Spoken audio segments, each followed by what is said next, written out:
देर रात होटल के बगल वाले कमरे से आने वाली आवाज़ें बहुत तेज़ और परेशान करने वाली लग रही थीं। इसी झुंझलाहट में मैंने बिना सोचे समझे अपने फ़ोन से एक नकली अकाउंट बनाकर अपनी तलाकशुदा बचपन की दोस्त के साथ फ्लर्ट करना शुरू कर दिया। लेकिन जब अगली सुबह मेरी आँख खुली, तो मैंने देखा कि मेरी वही बचपन की दोस्त बिल्कुल मेरे बगल में सोई हुई थी। वो करवट लेकर लेटी हुई थी। उसकी आंखें पूरी तरह खुली थीं और वो लगातार मुझे ही देख रही थीं। क्लोई, ब्रुक और मैं, हम तीनों बचपन से साथ बड़े हुए थे। वो दोनों छोटी उम्र से ही बेहद खूबसूरत थीं। उनका आकर्षक और प्यारा स्वभाव ही अक्सर मेरे लिए कई परेशानियां खड़ी कर देता था। क्लोई मुझसे 1 साल छोटी है। अब वो किसी पॉप स्टार जैसी प्यारी और खूबसूरत दिखती थी। कॉलेज के दिनों में मैंने 2 बार उससे अपने प्यार का इजहार किया था। पहली बार उसने कहा कि अपने ही ग्रुप के किसी इंसान को डेट नहीं करना चाहिए। दूसरी बार मैंने हिम्मत जुटाई और हम दोनों ने 3 साल तक एक दूसरे को डेट किया। लेकिन बाद में उसकी पढ़ाई के लिए विदेश जाने की वजह से हमारा लॉन्ग डिस्टेंस रिलेशनशिप टिक नहीं पाया और हमने आपसी सहमति से ब्रेकअप कर लिया। ब्रुक मुझसे 2 साल बड़ी थी और उसका तलाक हो चुका था। उसके नैन नक्श बेहद तीखे और खूबसूरत थे और उसकी फिटनेस लाजवाब थी। वो दिखने में बहुत कमाल थी। सालों तक डांस सीखने की वजह से उसका अंदाज बहुत शालीन था और वो भीड़ में भी सबसे अलग दिखती थी। कॉलेज के दिनों में वो मेरे सपनों की मल्लिका हुआ करती थी। ब्रुक एक बहुत अमीर परिवार से थी, लेकिन उसमें रत्ती भर भी घमंड नहीं था। मेरे लिए वो हमेशा एक मददगार बड़ी बहन जैसी थी, बहुत ही शांत और दयालु। उम्र बढ़ने के साथ वो और भी समझदार और मैच्योर हो गई थी। किस्मत से उसकी शादीशुदा जिंदगी अच्छी नहीं रही। उसने परिवार के दबाव में शादी की थी और उसका पति अपनी पुरानी प्रेमिका के प्यार में पागल था। शादी के पहले ही साल में उसके पति ने अपनी उसी पुरानी प्रेमिका जैसी दिखने वाली एक चालाक लड़की के लिए ब्रुक को धोखा दे दिया। आखिरकार उनका रिश्ता बहुत जल्द तलाक पर ख़त्म हो गया। वक्त के साथ वो दोनों और भी हसीन होती गईं, जबकि उनकी नज़रों में मैं आज भी वैसा ही सीधा साधा और साधारण लड़का था। कॉलेज ख़त्म होने के बाद मैंने कुछ ऐसी नौकरियां की जो मेरे मिजाज की नहीं थीं। फिर ब्रुक की सिफारिश पर मुझे उसकी कंपनी में नौकरी मिल गई। लोग ये न कहें कि मुझे ये काम सिफारिश से मिला है, इसलिए मैं खुद को साबित करने के लिए दिन में 12-12 घंटे काम करने लगा। लेकिन देश वापस लौटी क्लोई को लगने लगा कि मेरे और ब्रुक के बीच कुछ खिचड़ी पक रही है। वहीं दूसरी तरफ जब ब्रुक मुझे और क्लोई को साथ देखती, तो वो भी मुस्कुराने लगती, जैसे उसे पूरा यकीन हो कि हमारा पुराना प्यार फिर से जाग गया है। सच तो ये है कि ब्रेकअप के बाद भी हम अच्छे दोस्त बने रहे। हमारे बीच कोई कड़वाहट नहीं थी और सिर्फ इसलिए रिश्ता तोड़ने का कोई मतलब नहीं था, क्योंकि कभी हम दोनों एक साथ थे। जिस दिन क्लोई वापस आई, मैं और ब्रुक उसे लेने एयरपोर्ट गए और फिर हम सब जापानी खाना खाने एक रेस्टोरेंट पहुंचे। खाना खाने के बाद ब्रुक को किसी काम से जल्दी जाना पड़ा और वहां सिर्फ मैं और क्लोई रह गए। क्लोई ने केबिन का दरवाज़ा धीरे से बंद किया और अपने मुंह पर हाथ रखकर हंसते हुए कहा कि ब्रुक बिल्कुल तुम्हारे सामने बैठी थी। तुम जहां बैठे थे वहां से तो सब कुछ साफ दिख रहा होगा। क्या तुमने कुछ नोटिस किया? गर्मियों का मौसम था और ब्रुक ने काफ़ी फिटिंग वाले कपड़े पहने थे। उसकी टाइट स्कर्ट में उसकी फिटनेस साफ दिख रही थी। लेकिन मेरा कुछ भी बोलना ठीक नहीं था, इसलिए मैंने ना में सिर हिला दिया। क्लोई ने मुंह बनाते हुए कहा कि इतने सीधे मत बनो। ब्रुक तुम्हें पक्का पसंद करती है।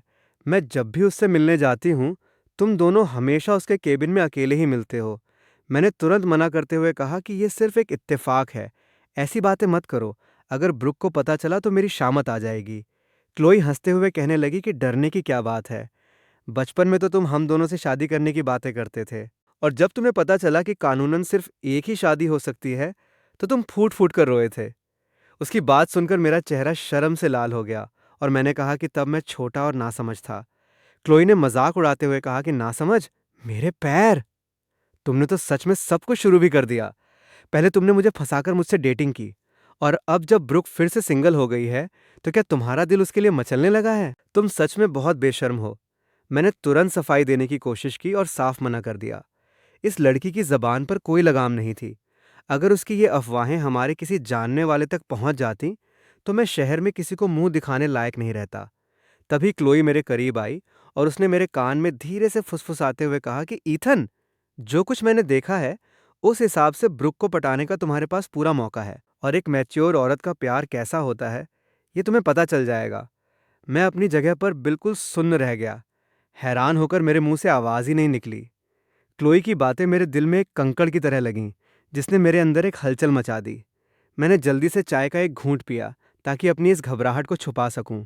मैंने अपनी आवाज़ को जितना हो सके गंभीर बनाते हुए कहा कि फालतू बातें मत करो। ब्रुक बस मेरा ख्याल रखती है। वो मुझे अपने छोटे भाई जैसा मानती है। क्लोई ने अपना सिर झुकाया और एक चालाक लोमड़ी की तरह मुस्कुराते हुए पूछा कि अच्छा जी, छोटा भाई? ऐसा कौन सा छोटा भाई है जिसके लिए उसका दिल ऐसे धड़कता है? उसकी छोटी बहन होने के नाते मुझे तो कभी ऐसा वीआईपी ट्रीटमेंट नहीं मिला। मैं निरुत्तर हो गया। मुझे समझ आ गया कि ब्रुक का जल्दी जाना और मुझे और क्लोई को अकेला छोड़ना शायद हमें वक्त देने के लिए था। आखिरकार ब्रेकअप के बाद से मैं और क्लोई दोनों सिंगल थे, तो ब्रुक को पक्का लगा होगा कि हम एक दूसरे का इंतज़ार कर रहे हैं। सच कहूँ तो शायद हम दोनों के मन में भी यही बात थी, लेकिन हमें समझ नहीं आ रहा था कि दोबारा शुरुआत कैसे करें। चूंकि क्लोई के पास देश लौटने के बाद कोई काम नहीं था, इसलिए उसने भी ब्रुक की सिफारिश पर कंपनी ज्वाइन कर ली। अब तो ऑफिस का माहौल और भी मज़ेदार होने वाला था। क्लोई, ब्रुक और मैं एक अजीब से उलझे हुए रिश्ते में आ गए थे। ब्रुक वाइस प्रेसिडेंट थी, जबकि क्लोई और मैं उसके नीचे काम करने वाले कर्मचारी थे। ऑफिस में ब्रुक मेरे साथ हमेशा की तरह सख्त रहती थी, बल्कि दूसरों से ज्यादा मुझ पर रौब झाड़ती थी। लेकिन अकेले में उसकी वही पुरानी नरमी और परवाह साफ दिखती थी। कभी कभी जब मैं देर तक काम करता, तो वो मेरे लिए स्नैक्स ले आती, या जब कोई मुश्किल क्लाइंट मुझे परेशान करता, तो वो प्यार से समझाती कि दिल पर मत लो, तुमने बहुत अच्छा काम किया है। दूसरी तरफ क्लोई ऑफिस में एक चुलबुली लड़की की तरह थी, जो बहुत जल्दी सबकी चहेती बन गई। उसने बाकी कर्मचारियों के साथ बहुत जल्दी तालमेल बिठा लिया। उसे ब्रुक के सामने मेरे साथ कुछ ज्यादा ही करीब होने और मजाक करने में एक अलग ही मजा आता था। जैसे लंच के समय वो अपनी पसंद की चीजें चुपचाप मेरी थाली में डाल देती, या छुट्टी के वक्त ब्रुक के सामने ही जिद करने लगती कि मैं उसे घर छोड़ूं। जब भी ऐसा होता, ब्रुक बस एक हल्की मुस्कान देती, हम दोनों को देखती और फिर कोई बहाना बनाकर पहले निकल जाती, और जाते जाते उसकी नज़रों में एक अजीब सा इशारा होता था। मैं समझ सकता था कि क्लोई ये सब जानबूझकर ब्रुक का रिएक्शन देखने के लिए कर रही थी, जिससे मेरे अंदर की पुरानी भावनाएं फिर से जागने लगी थीं। आखिर मैं भी एक जवान लड़का था। मेरे फ़ोन और कंप्यूटर में खुद को बहलाने के लिए काफ़ी कुछ था। उस रात एक प्रोजेक्ट को जल्दी ख़त्म करने के लिए मैं देर तक रुका था, और ऑफिस में ब्रुक और मेरे अलावा कोई नहीं था। वो कॉफ़ी के 2 कप लेकर आई। एक कप मुझे दिया और सहजता से पूछा कि क्लोई आज जल्दी क्यों चली गई। कॉफ़ी लेते समय मेरी उंगलियां उसकी उंगलियों से छू गईं, और हम दोनों एक पल के लिए ठहर गए। मैंने जवाब दिया कि उसने बताया था कि वो अपनी सहेली के साथ पार्लर जा रही है। ब्रुक धीरे से मुस्कुराई और मेरे सामने वाली सीट पर बैठ गई। उसने अपने पैर पर पैर रखा, जिससे उसकी फिटिंग वाली स्कर्ट थोड़ी खिंच गई और उसकी फिटनेस साफ नजर आने लगी। मैंने तुरंत अपनी नज़रें घुमा लीं और कंप्यूटर स्क्रीन पर काम देखने लगा। उस माहौल में मुझे अपने कंप्यूटर की कुछ पुरानी यादें आने लगीं। ये बिल्कुल वैसा ही लग रहा था जैसे किसी बॉस और कर्मचारी वाली कहानी हो। मैंने कई बार घर पर अकेले में ब्रुक के बारे में सोचा था। उसके बाद मुझे बहुत बुरा भी लगता था, लेकिन फिर भी ब्रुक का चेहरा मेरे दिमाग से नहीं निकलता था। वक्त के साथ मुझे एहसास हुआ कि मैं ब्रुक को पसंद करने लगा हूँ। ब्रुक मैच्योर, समझदार, शालीन और आकर्षक थीं। वो इतनी खूबसूरत थी कि मैं उसके प्यार में गहरा डूबता जा रहा था, और ये छिपी हुई भावनाएं मेरे अंदर बेल की तरह फैलती जा रही थीं। अनजाने में ही सही, मैं ब्रुक की हर हरकत पर नजर रखने लगा था। जब भी ब्रुक अपनी मस्तानी चाल से मेरी तरफ आती, मेरा दिमाग ख्यालों की दुनिया में खो जाता। खासकर जब वो मेरे करीब आती, तो उसकी परफ्यूम की खुशबू और उसकी लाजवाब फिटनेस देखकर मेरे दिल में अजीब सी बेचैनी होने लगती थी। जल्द ही मेरा दिमाग उसके ख्यालों से इतना भर गया कि मेरा काम पर ध्यान लगाना मुश्किल हो गया। मुझे पता था कि यह गलत है। ब्रुक सिर्फ मेरी बॉस नहीं थी, बल्कि एक बड़ी बहन जैसी भी थी, जिसने मुझे बड़े होते देखा था। ये सब बहुत उलझा हुआ था, लेकिन मैं इन ख्यालों को जितना दबाने की कोशिश करता, वे उतने ही हावी हो जाते। बदकिस्मती से मुझ में सिर्फ इच्छाएं थीं, हिम्मत बिल्कुल नहीं थी। हकीकत में मेरी कुछ भी करने की हिम्मत नहीं होती थी, और बाद में मैं खुद को ही कोसने लगता था। कंपनी वाइड ग्रुप की एक नई शाखा थी। चूंकि काम अभी शुरू ही हुआ था, इसलिए ऑफिस बहुत बड़ा नहीं था। जिस विभाग की जिम्मेदारी ब्रुक पर थी, वहाँ एक बड़ा सा हॉल था, जिसमें कुल 12 टेबल थीं। उस दिन ब्रुक के केबिन का काम चल रहा था, इसलिए वो अस्थायी रूप से मेरे ठीक सामने वाली टेबल पर आकर बैठ गई। जब भी मैं सिर उठाता, मुझे उसका खूबसूरत चेहरा दिखाई देता, और जब भी मैं खड़ा होता, अनजाने में ही मेरी नज़रें उसकी शर्ट के खुले हिस्से पर चली जातीं। काम करते वक्त जब उसकी भौहें थोड़ी सिकुड़तीं, तो वो बहुत प्यारी लगती थी, लेकिन मेरा ध्यान काम से पूरी तरह भटक चुका था, और मेरे मन में अजीब से ख्याल चल रहे थे। खुद को एक अजीब इंसान महसूस करते हुए मैंने अपनी कुर्सी थोड़ी खिसकाई ताकि देखने का बेहतर एंगल मिल सके। तभी अचानक उसने सिर उठाया और उसकी नज़रें सीधे मुझसे मिल गईं। उसने तुरंत अपना हाथ अपने गले पर रखा। उसका चेहरा शर्म से लाल हो गया और उसने मुझे घूर कर देखा। ब्रुक के उस एक लुक ने मेरे पैर ढीले कर दिए और मैं चुपचाप अपनी कुर्सी पर बैठ गया। मैंने जल्दी से अपना सिर झुकाया और कीबोर्ड पर जोर जोर से टाइप करने का नाटक करने लगा, जबकि मेरे कान शर्म से गर्म हो चुके थे। दोपहर के बाकी समय में मेरी दोबारा सिर उठाने की हिम्मत नहीं हुई। मैं एक डरे हुए पक्षी की तरह अपनी डेस्क पर दुबका रहा, यहाँ तक कि ज्यादा पानी पीने की हिम्मत भी नहीं हुई। मेरा ध्यान नीचे ही रहा, भले ही दिमाग में तूफान चल रहा था। क्लोई अपना पानी का मग लेकर आई और उसने मेरी टेबल पर हाथ मारते हुए पूछा कि ईथन, क्या कर रहे हो? तुम बहुत घबराए हुए लग रहे हो। क्या कुछ छुपा रहे हो? टाइप करते हुए मेरा हाथ जोर से कांपा और मुझसे डिलीट का बटन दबते दबते बचा। मैंने कहा कि कुछ नहीं, बस काम खत्म करने की जल्दी है। क्लोई ने शक भरी नजरों से देखा। उसकी नजरें मेरे और ब्रुक के बीच घूमी और फिर उसने धीरे से पूछा कि क्या तुम ब्रुक को ताकते हुए पकड़े गए हो? मेरा दिल जोर से धड़का। इस लड़की का अंदाजा बहुत सटीक था। मैंने अपनी आवाज को सामान्य रखने की कोशिश करते हुए ऊंचे स्वर में पूछा कि ये क्या बकवास है। पास बैठे सहकर्मियों ने मुड़कर देखा और ब्रुक ने भी शांत नजरों से हमारी तरफ सिर उठाया। क्लोई ने तुरंत एक मासूम मुस्कान चेहरे पर लाई और कहा कि ब्रुक, ईथन कह रहा था कि उसे इस डेटा में कुछ समझ नहीं आ रहा, इसलिए मैं बस मदद के लिए पूछ रही थी। ब्रुक ने हल्के से हामी भरी और फिर सिर झुकाकर काम करने लगी। उसके लंबे बाल उसके चेहरे पर आ गए। मैंने चैन की सांस ली। टेबल के नीचे से क्लोई को लात मारी और फुसफुसाया कि आज रात का खाना मेरी तरफ से। उसने अपनी भौहें चढ़ाकर धीरे से कहा कि शहर का सबसे महंगा रेस्टोरेंट। मुझे लगा कि बात खत्म हो गई, लेकिन मुझे नहीं पता था कि आगे और बड़ी आफत आने वाली है। ब्रुक मुझसे नाराज नहीं दिख रही थी, लेकिन उसका ये कभी नजदीक आना और कभी दूर जाना मुझे और बेचैन कर रहा था। कई दिनों तक मेरी उससे आंखें मिलाने की हिम्मत नहीं हुई, लेकिन एक बिजनेस ट्रिप के बाद ये माहौल पूरी तरह बदल गया। ब्रुक मुझे एक प्रोजेक्ट के सिलसिले में शहर से बाहर ले गई। फ्लाइट में उसने थोड़ी शिकायत की कि क्लाइंट ने पहले नहीं बताया, जिससे सब कुछ बहुत जल्दी में करना पड़ा। चूंकि दुर्गा पूजा की छुट्टियां थीं, इसलिए बाकी सहकर्मी पहले ही छुट्टी पर थे, तो हम दोनों को ही अचानक निकलना पड़ा। फ्लाइट से उतरते ही हम बिना रुके सीधे क्लाइंट के ऑफिस पहुंचे और मीटिंग में उनकी समस्या का हल निकाल लिया। जब काम खत्म हुआ तो शाम के 4 बज चुके थे। होटल लौटते हुए टैक्सी में माहौल थोड़ा शांत था। ब्रुक सीट से टेक लगाकर आंखें बंद किए आराम कर रही थीं और खिड़की से आती रोशनी में उसका चेहरा बहुत मासूम लग रहा था। मैं चुपके से उसकी लंबी पलकों को देख रहा था और मेरे मन में फिर से वही ख्याल आने लगे। मैंने तुरंत अपना मुंह घुमाया और बाहर की सड़कें देखने लगा। क्लाइंट ने हमारे लिए 2 बेड वाला एक साधारण कमरा बुक किया था। जब मुझे चाबी मिली तो मैं हैरान रह गया, लेकिन ब्रुक ने इसे सामान्य रूप से लिया और कहा कि छुट्टियों में कमरों की कमी होती है, जो मिला है उसी से काम चला लेते हैं। वो अपना सूटकेस लेकर आगे बढ़ी और उसके सैंडल की आवाज़ फर्श पर गूंजने लगी। कमरा काफ़ी बड़ा था और दोनों बेड के बीच ठीक ठाक दूरी थी। ब्रुक ने अपना सामान रखा, अंगड़ाई ली और कहा कि मैं बहुत थक गई हूँ, मैं पहले नहाने जा रही हूँ। तुम्हें कोई दिक्कत तो नहीं है? मैंने घबराते हुए हाथ हिलाया और कहा कि नहीं, बिल्कुल नहीं। जैसे ही बाथरूम का दरवाज़ा बंद हुआ, उसके धुंधले कांच से उसके शरीर की परछाई दिखने लगी। कपड़े उतारते हुए उसकी फिटनेस साफ समझ आ रही थी, जिसे देखकर किसी का भी दिल मचल जाए। पानी की आवाज़ आने लगी और कमरे का माहौल एकदम बदल गया। मैंने तुरंत अपनी नज़रें हटाईं। चेहरा गर्म होने लगा था और ज़बरदस्ती लैपटॉप खोलकर फाइलें देखने लगा। फिर भी मेरी नज़रें बार बार उस कांच पर चली जाती थीं। पानी की आवाज़ के बीच मेरा ध्यान भटक रहा था और उस धुंधली परछाई को देखकर मेरे दिमाग में अजीब अजीब ख्याल आ रहे थे, जिससे मेरी बेचैनी बढ़ती जा रही थी। जब पानी की आवाज़ बंद हुई तो ब्रुक बाथरोब पहनकर बाहर आई और तौलिए से अपने गीले बाल सुखाने लगी। भाप की वजह से उसके गाल हल्के गुलाबी हो गए थे।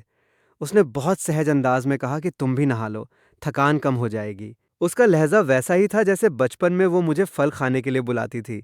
मैं हड़बड़ाकर बाथरूम में घुस गया। वहाँ काउंटर पर उसने अपने बदले हुए कपड़े छोड़े हुए थे। हवा में उसकी वही जानी पहचानी खुशबू बिखरी हुई थी, जिससे मेरे शरीर में एक हलचल होने लगी।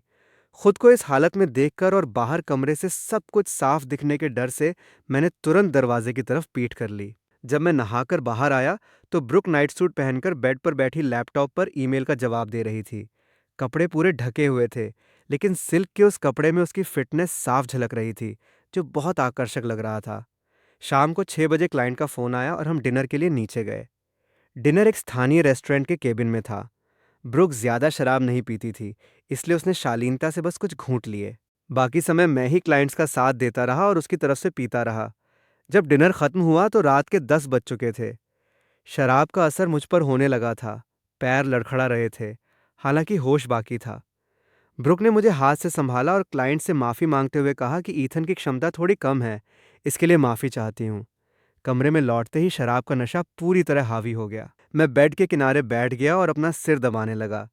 ब्रुक ने मुझे गुनगुना पानी दिया और एक गर्म तौलिया निचोड़कर बढ़ाते हुए कहा कि इसे चेहरे पर लगाओ, अच्छा लगेगा। वो मेरे ठीक सामने खड़ी थी और थोड़ा आगे झुकी हुई थी, जिससे मुझे उसके नाइट सूट के गले से उसकी गहराई साफ दिखाई दे रही थी। शराब की वजह से मेरी भावनाएं तीव्र हो चुकी थीं और उसकी खुशबू तथा साबुन की महक मुझे बेचैन कर रही थी। जैसे ही मैंने तौलिया लेने के लिए हाथ बढ़ाया, हमारी उंगलियां फिर छुईं और हम दोनों एक पल के लिए रुक गए। मैंने कहा कि शुक्रिया ब्रुक, और चेहरा पोंछने लगा ताकि अपने दिल की धड़कन और शरीर की हलचल को छुपा सकूं। ब्रुक ने मेरी इस घबराहट पर ध्यान नहीं दिया और अपना सामान समेटने लगी। उसने कहा कि कल सुबह कोई काम नहीं है, तो तुम आराम से सो सकते हो। दोपहर की फ्लाइट बुक हो चुकी है। मैंने बस धीरे से हामी भरी। दिमाग पूरी तरह सुन्न था। जब हम दोनों अपने अपने बेड पर लेट गए तो कमरे में अंधेरा और पूरी तरह सन्नाटा छा गया। बस एसी की हल्की आवाज और हमारी सांसें सुनाई दे रही थीं। मैंने ब्रुक की तरफ पीठ कर ली थी। मेरा शरीर अकड़ा हुआ था और नींद कोसों दूर थी। शराब की गर्मी और करवट बदलते हुए उसके कपड़ों की सरसराहट मुझे बेचैन कर रही थी, और मैं आंखें बंद किए उसकी फिटनेस की कल्पना कर रहा था। जब मैं सोने की कोशिश में लगा था, तभी अचानक बगल के कमरे से कुछ अजीब सी आवाजें आने लगीं। होटल की दीवारें पतली थीं। किसी औरत की दबी हुई आवाज और बेड के हिलने की आवाज सन्नाटे में बिल्कुल साफ सुनाई दे रही थी। मेरा पूरा शरीर एक पल में सुन्न हो गया और मेरे अंदर की भावनाएं पूरी तरह भड़क उठीं, जैसे जलती आग में किसी ने पेट्रोल डाल दिया हो।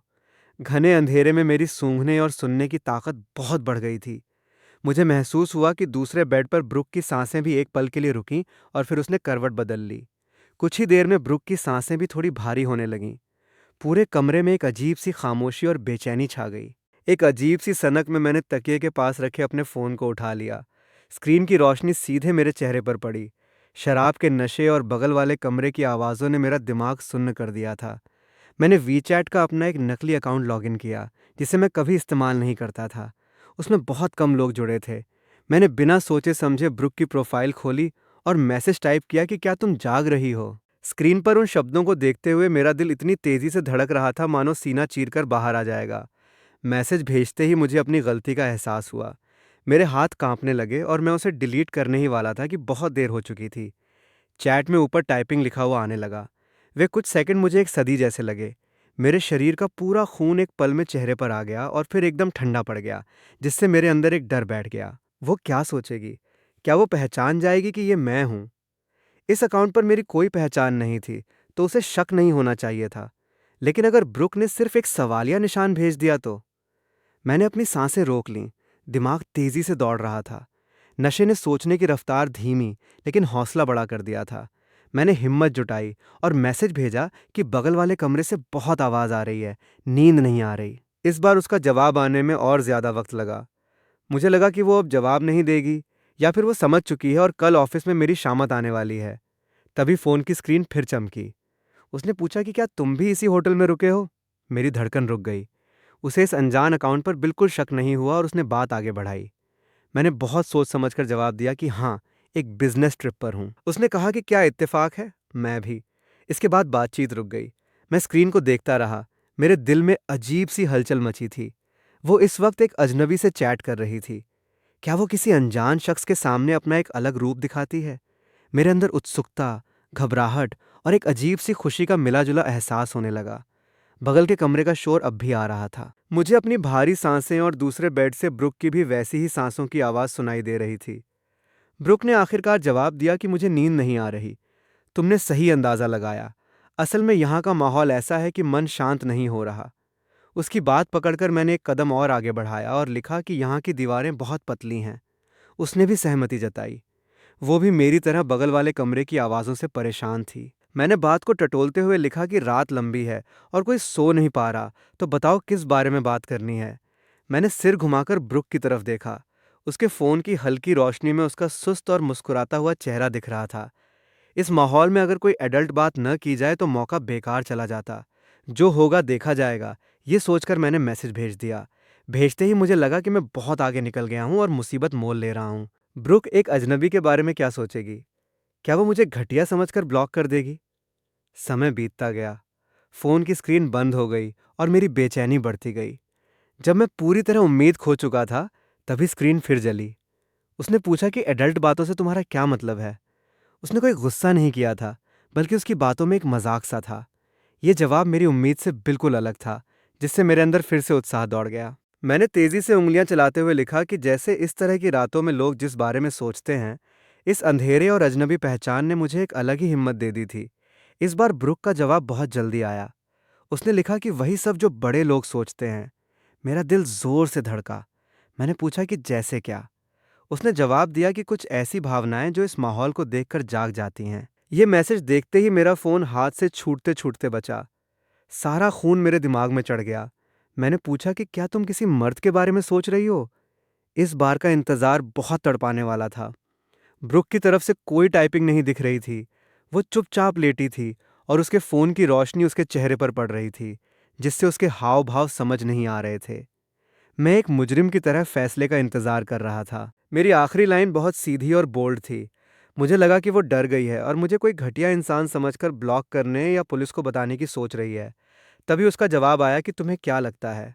इन 3 शब्दों के बाद एक इशारा था। मैंने फ़ोन को कसकर पकड़ा। हथेलियों में पसीना आ चुका था और मुझे समझ नहीं आ रहा था कि क्या लिखूं। क्या मैं और आगे बढ़ूं या यहीं रुक जाऊं? इसी कशमकश के बीच बगल वाले कमरे से आवाज़ें और तेज़ हो गईं। उस औरत की आवाज़ दीवार के पार से बिल्कुल साफ आ रही थी। मैंने अनजाने में ब्रुक की तरफ देखा। अंधेरे में उसने अचानक करवट बदली और उसकी सांसें और भारी हो गईं। मेरे फ़ोन पर फिर मैसेज आया कि लगता है बगल में मुकाबला बहुत कड़ा है और हम बिना वजह इसके गवाह बन रहे हैं। मैंने माहौल को हल्का करने के लिए कांपती उंगलियों से लिखा कि मुफ्त का लाइव शो है, सुनने में क्या हर्ज है? ब्रुक के जवाब में एक मजाक और शरारत थी, जो दिन में दिखने वाली उस गंभीर और समझदार महिला से बिल्कुल अलग थी। नशे और अंधेरे ने मेरी हिम्मत बढ़ा दी और मेरे दिमाग में एक अजीब सा ख्याल आया। मैंने लिखा कि सिर्फ सुनना तो बोरिंग है, क्यों ना हम इस रात को थोड़ा और मज़ेदार बना लें। मैसेज भेजते ही मैंने आंखें बंद कर लीं। मेरा दिल ज़ोर ज़ोर से धड़क रहा था। मैं आग से खेल रहा था और ये खेल अब हाथ से निकल रहा था। इस बार ब्रुक ने तुरंत जवाब नहीं दिया। कमरे के सन्नाटे में बस बगल से आती धीमी आवाज़ें और मेरी भारी सांसें थीं। मुझे दूसरे बेड से उसकी धीमी सांसें सुनाई दे रही थीं, जैसे वो खुद को रोक रही हो। फिर फ़ोन की स्क्रीन चमकी। उसने बस 2 शब्द लिखे कि किस तरह। इन शब्दों ने मेरे दिल के सारे बंधनों को एक पल में तोड़ दिया। मेरी सारी समझदारी और डर हवा हो गए। मैंने एक गहरी सांस ली और स्क्रीन पर इतनी बोल्ड बात टाइप कर दी कि मैं खुद हैरान रह गया। मैंने लिखा कि एक गेम की तरह, जैसे बगल वाले कमरे से आवाज़ आए, हमें भी उसी हिसाब से आगे बढ़ना चाहिए। मैसेज भेजकर मुझे लगा कि मेरी पूरी ताकत ख़त्म हो गई है। ये सिर्फ बात नहीं थी, बल्कि एक सीधा आमंत्रण था। मैंने सारा फैसला उसके हाथ में छोड़ दिया था। ब्रुक के बेड से एक हल्की सांस की आवाज़ आई। मेरा फ़ोन शांत रहा। उसने कोई मैसेज नहीं किया, लेकिन कुछ सेकंड बाद मुझे उसके बेड से कपड़ों की सरसराहट सुनाई दी। फिर एक धीमी सी आवाज़ आई, जो इतनी हल्की थी कि लगा जैसे मेरा वहम हो, लेकिन वो मेरे कानों में बिल्कुल साफ पड़ी। इस खामोश इशारे का असर किसी भी लिखे हुए शब्द से कहीं ज़्यादा गहरा था। वह अनजान चैट और हकीकत का माहौल मिलकर एक अजीब सा रोमांच पैदा कर रहे थे। अब मैं सिर्फ शब्दों से संतुष्ट नहीं था, इसलिए मैंने फिर टाइप किया कि सिर्फ सोचना तो बहुत अधूरा सा है। क्या हमें थोड़ी मदद मिल सकती है? उसने तुरंत पूछा कि कैसी मदद? मैंने लिखा कि जैसे मुझे बताओ कि तुमने इस वक्त किस तरह के कपड़े पहने हैं। इंतजार का हर सेकंड भारी था। मैं स्क्रीन पर नजरें गड़ाए बैठा था। ब्रुक की सांसों की आवाज़ और साफ हो गई थी, जिसमें एक अलग ही लय थी। आखिरकार उसका जवाब आया। वो छोटा था, लेकिन मेरे होश उड़ाने के लिए काफ़ी था। उसने लिखा कि सिल्क के कपड़े हैं, बहुत मुलायम हैं। मेरे अंदर की सारी रुकावटें टूट गईं। उस मैसेज और अंधेरे में उसकी धुंधली परछाई ने मेरे दिमाग में एक तस्वीर बना दी। मैं खुद को रोक नहीं पाया और मेरे मुंह से एक धीमी आवाज़ निकल गई। उसी वक्त दूसरे बेड से भी एक कांपती हुई आवाज़ आई और फिर पूरे कमरे में एक गहरा सन्नाटा छा गया। मुझे पता ही नहीं चला कि बगल वाले कमरे की आवाज़ें कब बंद हो गईं। अब कमरे में सिर्फ हम दोनों थे और हमारी दबी हुई सांसें अंधेरे में गूंज रही थीं। मैंने धीरे से टाइप किया कि बगल की आवाज़ें बंद हो गईं। क्यों ना अब हम दूसरों को अपना गवाह बना लें। मैंने बहुत इंतज़ार किया, लेकिन फ़ोन पर कोई नया मैसेज नहीं आया। अचानक ब्रुक बेड से उठी और बाथरूम में चली गई। बाथरूम के अंदर से कोई आवाज़ नहीं आ रही थी। लाइट जलने के अलावा ऐसा लग रहा था जैसे अंदर कोई हो ही नहीं। उस खामोश इंतज़ार के बीच नशे की वजह से मुझ पर नींद हावी होने लगी। नींद में मुझे पानी गिरने की हल्की आवाज़ सुनाई दी। मैं आधी नींद और आधे होश की हालत में था। लगा जैसे बहुत वक्त बीत गया हो, या शायद एक पल ही हुआ हो। उसी धुंधलके में बाथरूम का दरवाज़ा खुला और हल्की सी भाप बाहर आई। उस धुंध में ब्रुक तौलिए में लिपटी मेरे सामने आई। वो तौलिया हट गया और उसका गर्म शरीर मुझसे छू गया। वो एहसास बहुत असली लग रहा था। मैं एक ऐसे मुसाफिर की तरह था जो सदियों से प्यासा हो और उसे पानी मिल गया हो। मेरे अंदर बस उसे अपने करीब पाने की इच्छा बची थी। मैं उस सपने में पूरी तरह डूब गया। अपनी उन भावनाओं को बाहर आने दिया जिन्हें मैंने बहुत समय से दबा कर रखा था। मैंने उसे कसकर थाम लिया, जैसे हम दोनों एक हो जाएंगे। मुझे वक्त का अंदाज़ा नहीं रहा, और एक अजीब से चक्कर और राहत के बाद मैं गहरी नींद में सो गया। वो नींद बहुत गहरी थी, और जागने पर मुझे बहुत थकान महसूस हो रही थी। वो सपना इतना असली था कि जब अलार्म बजा और धूप खिड़की से अंदर आई, तब भी मेरे शरीर में वही थकान और एक अजीब सा सुकून बाकी था। मैंने भारी आंखों से देखा। दिमाग अभी पूरी तरह काम नहीं कर रहा था और मेरा मन फिर से सोने का था। लेकिन जैसे ही मैंने अपनी गर्दन घुमाई, मेरी नज़रें अपने चेहरे से कुछ ही दूरी पर मौजूद दो चमकदार आंखों से मिलीं। ब्रुक बिल्कुल मेरे बगल में करवट लिए सोई हुई थी। उसका सिर दूसरे तकिए पर था। हम इतने करीब थे कि मैं उसकी गर्म सांसें अपने गालों पर महसूस कर सकता था। वो काफ़ी समय से जागी हुई थी और चुपचाप मुझे ही देख रही थी। वो पल जैसे वहीं रुक गया। मेरे शरीर का खून जम गया और सारी नींद गायब हो गई। बीती रात की धुंधली यादें एक लहर की तरह मेरे दिमाग में दौड़ गईं। वह बिजनेस ट्रिप, एक कमरा शेयर करना, बगल की आवाज़ें, उस नकली अकाउंट की चैट और वो बेहद बोल्ड बातें, बाथरूम में पानी की आवाज़ और वो सब। मुझे अचानक समझ आया कि इस वक्त ब्रुक और मैं एक ही बेड पर थे। इसका मतलब कल रात जो हुआ वो कोई सपना नहीं था, या कम से कम पूरा सपना नहीं था। मैंने उठने की कोशिश की, लेकिन अचानक हिलने की वजह से मेरी मांसपेशियों में तेज दर्द हुआ और मैं वापस तकिए पर गिर गया। मैंने घबराते हुए और हकलाते हुए उसका नाम लिया। मेरी आवाज़ सूखी और भारी थी, जिसमें साफ डर था। ब्रुक को मेरी ये घबराहट मज़ेदार लगी और उसके होंठों पर एक हल्की सी मुस्कान आ गई। उसने तुरंत कोई जवाब नहीं दिया, बस उसी नज़र से देखती रही जिससे मेरी घबराहट और बढ़ रही थी। कुछ देर बाद वो अपनी सुबह की भारी आवाज़ में बोली कि गुड मॉर्निंग ईथन, कैसी रही नींद। उसका लहजा इतना शांत था जैसे कोई मौसम का हाल पूछ रहा हो, लेकिन मुझे वो किसी अदालत के फैसले जैसा लगा। नींद कैसी रही, मैं इसका क्या जवाब देता? अगर कहता कि बहुत अच्छी, तो तुम्हारे साथ के बाद बुरी कैसे हो सकती थी? और अगर मना करता, तो इस माहौल में नींद मुख्य बात नहीं थी। मेरा दिमाग सुन्न हो गया और पीठ पर ठंडा पसीना आ गया। मैंने चुपके से कंबल के अंदर देखा। शुक्र है कि मेरे रात के कपड़े सही सलामत थे। मैंने खुद को शांत करने की कोशिश की और ब्रुक के चेहरे तथा कमरे को देखा। ब्रुक के नाइट सूट की बेल्ट बिल्कुल सही बंधी थी और उसका गला पूरी तरह ढका था। लेकिन उसके बाल हमेशा की तरह संवरे हुए नहीं थे, थोड़े बिखरे हुए थे। उसके गालों पर एक लालिमा थी और उसकी आंखें चमकदार दिख रही थीं। उसके पूरे चेहरे पर एक ऐसा आकर्षण था जो एक गहरे सुकून के बाद आता है। उसका ये रूप मेरे उस सपने से बहुत ज्यादा मिल रहा था। मैं पूरी तरह फंस चुका था। मेरे दिमाग में बस यही बात चल रही था। मैंने हकलाते हुए बात शुरू करने की कोशिश की, लेकिन मुंह से शब्द नहीं निकल रहे थे। ब्रुक ने मेरी आंखों के असमंजस का सीधा जवाब नहीं दिया। वो थोड़ी ऊपर उठी, जिससे उसका नाइट सूट थोड़ा खिसका और उसकी गर्दन का हिस्सा दिखा। उसने मेरी तरफ देखा। मेरा चेहरा डर से जमा हुआ था। वो अचानक धीरे से हंस पड़ी और उसने पूछा कि तुम इतने डरे हुए क्यों हो? कल रात तुमने बहुत ज्यादा पी ली थी और आधी रात को तुम्हारी तबीयत खराब हो गई थी। मेरे पास तुम्हें संभालने के अलावा कोई रास्ता नहीं था, लेकिन तुमने मेरा हाथ ऐसा पकड़ा कि छुड़ाने पर भी नहीं छोड़ा। मैं पूरी तरह थक गई थी, इसलिए यहीं तुम्हारे बगल में सो गई। उसने ये बात इतनी सहजता से कही जैसे कोई बहुत आम बात हो। ब्रुक की बात बिल्कुल सही लग रही थी कि मैंने ज्यादा पी ली थी। उसने मुझे संभाला। मैंने उसका हाथ नहीं छोड़ा और थक कर वो यहीं सो गई। सब कुछ बिल्कुल साफ था। मैंने बहुत शर्मिंदा होते हुए उससे माफ़ी मांगी और कहा कि मेरी वजह से तुम्हें बहुत परेशानी हुई। मेरा चेहरा शर्म से लाल था और मैं वहाँ से छुपने की जगह ढूंढ रहा था। ब्रुक ने धीरे से कहा कि कोई बात नहीं। उसने कंबल हटाया, बेड से उठी और अपने कपड़ों को ठीक किया। उसने कहा कि तुम जाकर नहा लो, तुम्हारे अंदर से शराब की गंध आ रही है। मैं अपने बेड पर जा रही हूँ। वो नंगे पैर कारपेट पर चलते हुए दूसरे बेड की तरफ बढ़ी और उसके चलने के अंदाज में उसकी फिटनेस साफ दिख रही थी। मैं चुपचाप उसकी पीठ को देखता रहा। मेरा दिमाग पूरी तरह उलझा हुआ था। वह एहसास इतना असली था कि अब भी मैं उसे महसूस कर सकता था। उसकी वह दबी हुई सांसें मेरे कान के पास गूंज रही थीं और वो नज़दीकी साफ याद थी। लेकिन अगर वो सपना नहीं था, तो ब्रुक इस वक्त इतनी शांत कैसे रह सकती थी?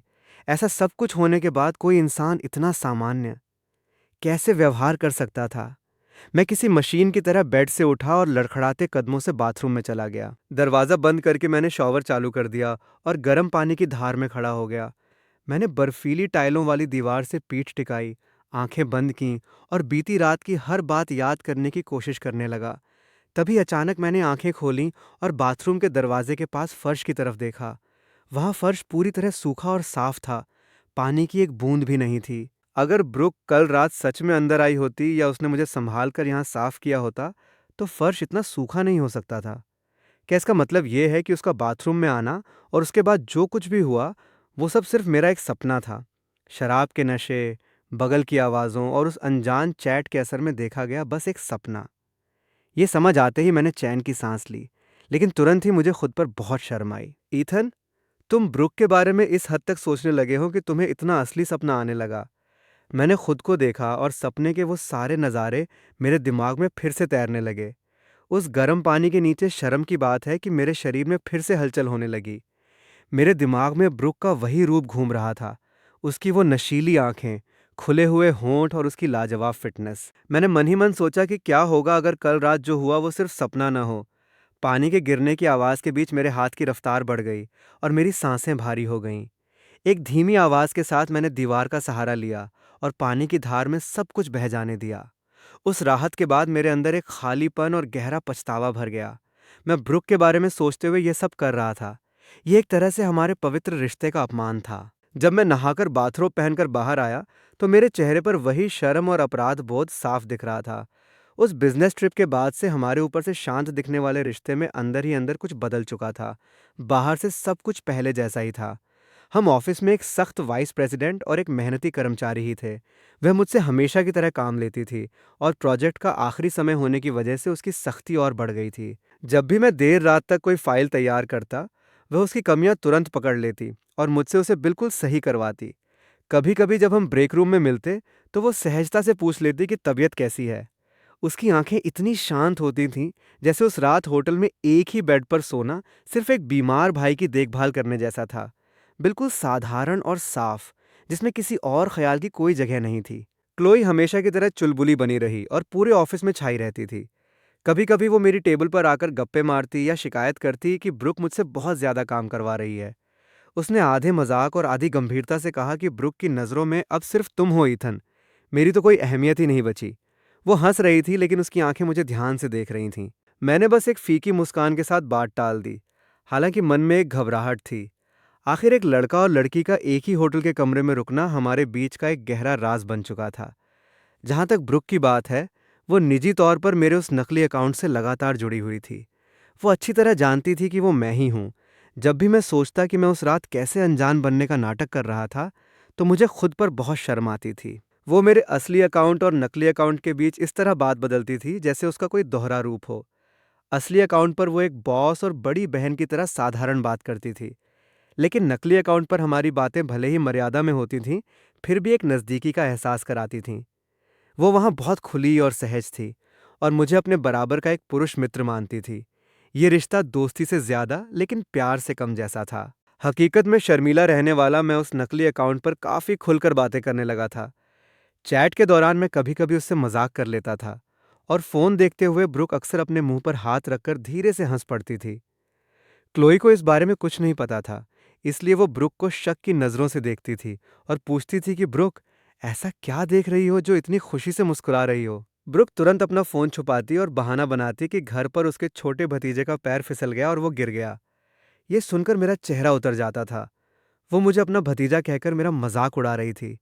क्लोई ने मेरी तरफ घूमकर अचरज से पूछा कि ईथन, क्या तुम किसी को डेट कर रहे हो जो दिन भर फोन में देखकर टाइप करते रहते हो? मेरा दिल जोर से धड़का और मैंने तुरंत मना किया कि ये क्या बकवास है। मैं क्लाइंट से बात कर रहा हूँ और काम में बहुत व्यस्त हूँ। खुद को शांत दिखाते हुए मैंने फ़ोन बंद किया और कंप्यूटर पर काम करने का नाटक करने लगा। क्लोई ने मुंह बनाते हुए कहा कि अच्छा जी, मुझे तो यकीन नहीं होता। उसने मुस्कुराकर धीरे से कहा कि तुम आजकल बहुत अजीब व्यवहार कर रहे हो। हमेशा फ़ोन देखकर पागलों की तरह मुस्कुराते हो और चेहरे पर वो रौनक दिखती है जो किसी के प्यार में होने पर होती है। तुम बिल्कुल वैसे ही लग रहे हो जैसे जब हमारी डेटिंग शुरू हुई थी।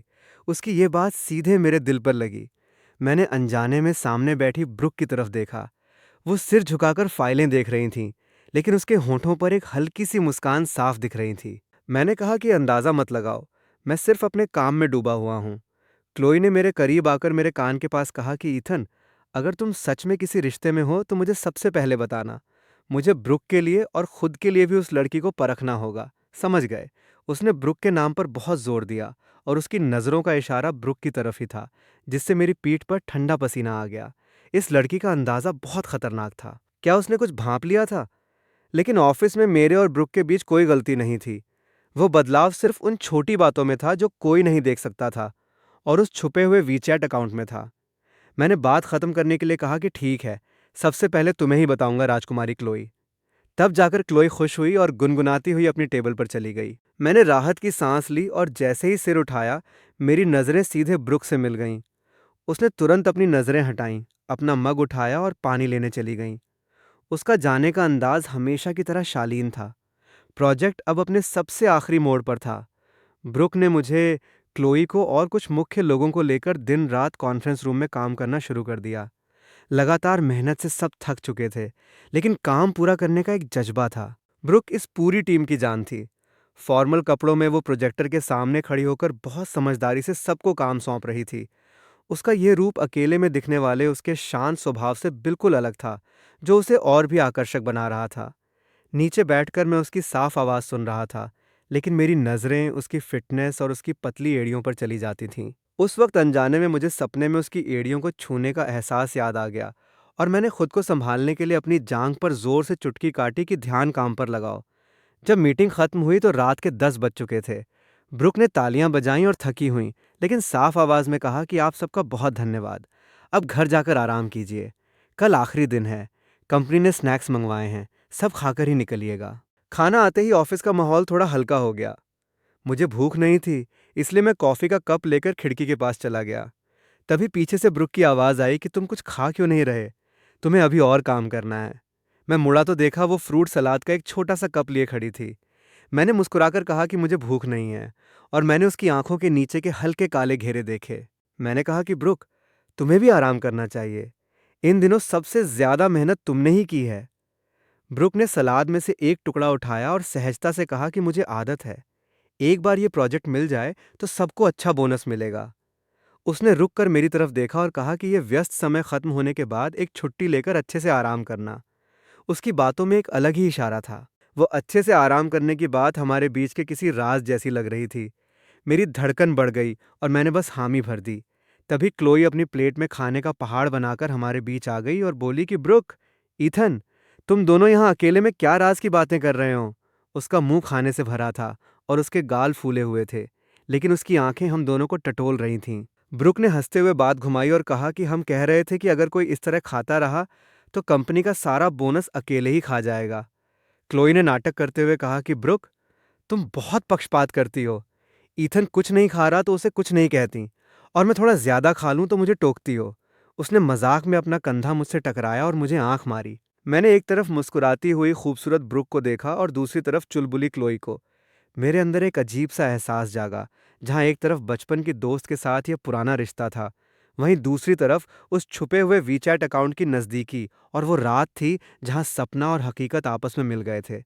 ये दो अलग अलग दुनिया इस वक्त मेरे सामने एक साथ खड़ी थीं। प्रोजेक्ट की बोली लगने से ठीक एक रात पहले मैंने सारा डेटा आखिरी बार चेक किया, और जब मुझे यकीन हो गया कि सब कुछ सही है, तो रात का 1 बज चुका था।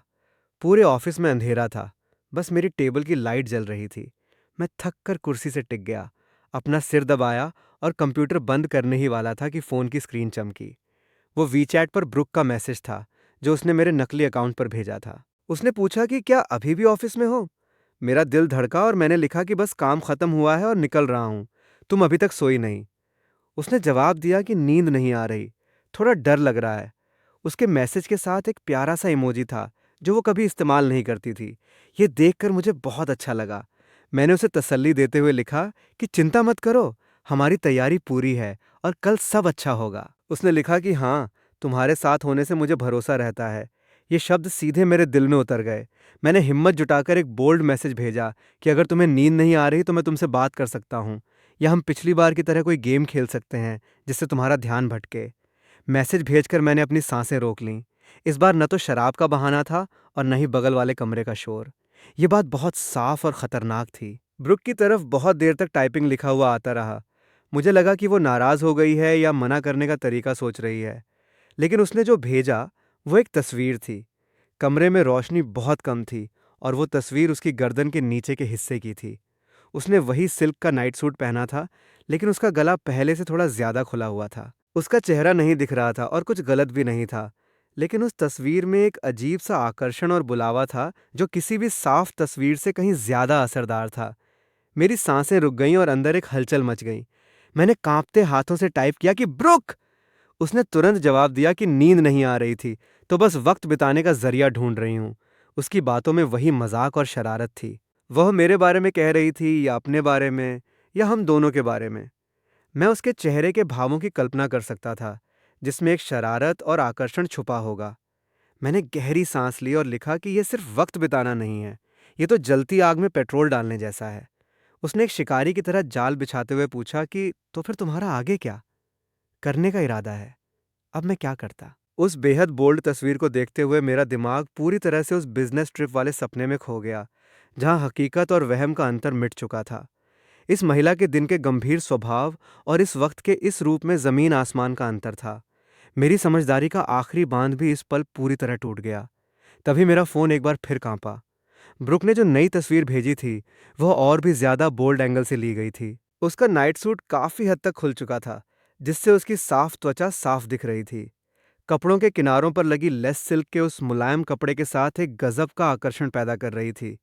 वो तस्वीर बिल्कुल सही जगह पर आकर रुक गई थी, जिससे ख्यालों में खो जाने के लिए बहुत कुछ बाकी था। मेरा गला तुरंत सूख गया और मुंह से आवाज निकलना बंद हो गई। यह अब कोई छोटा मोटा इशारा नहीं था, बल्कि एक सीधा आमंत्रण था। इसके तुरंत बाद एक वॉइस मैसेज आया। कांपती उंगलियों से मैंने उसे खोला और फोन को कान से सटा लिया। जैसा मैंने सोचा था, वहां कोई शब्द नहीं थे, यहां तक कि कोई पूरा वाक्य भी नहीं था।